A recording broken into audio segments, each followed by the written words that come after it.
భూమి అన్నీ సమానంగా నడిచే ఒక అద్భుతమైన వ్యవస్థ. రోజుకు ఒకసారి తూర్పు నుండి పడమటి దిశగా తిరుగుతుంది. కానీ ఒకసారి ఊహించండి, ఈ భూమి ఒక్క 5 సెకన్ల పాటు కూడా తిరగడం ఆగిపోతే ఏమవుతుంది?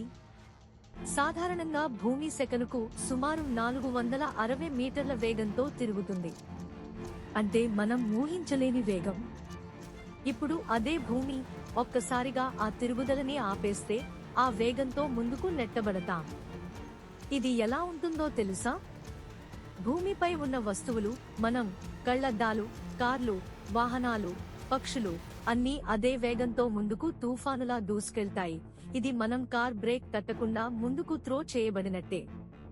అయితే ఇది జస్ట్ ఓ ప్రయాణ విషయమే కాదు, చాలా తీవ్రమైన ప్రభావాలు ఉన్నాయి. మొదటగా, సముద్రాల నీరు భారీ తరంగాలుగా ఒక్కసారిగా ముందుకు వస్తుంది.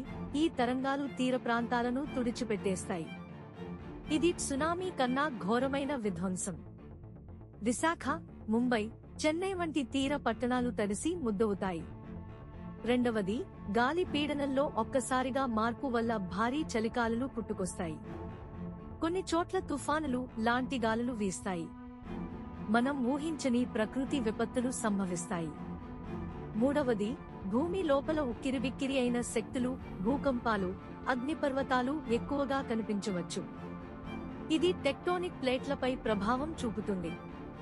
అంతరిక్షపు ఉపగ్రహాలు కూడా తమ కక్షలో గందరగోళానికి గురవుతాయి.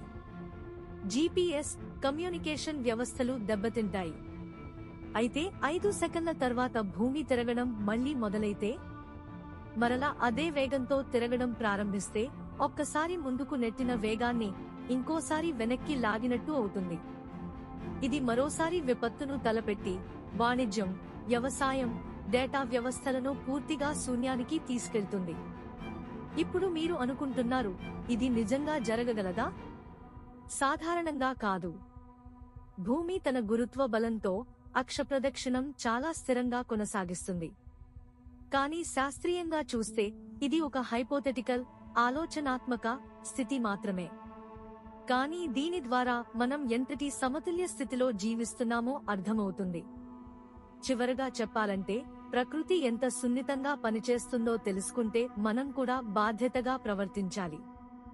చిన్న మార్పులు కూడా ఎంత పెద్ద ప్రభావాలు చూపగలవో మనం అర్థం చేసుకోవాలి.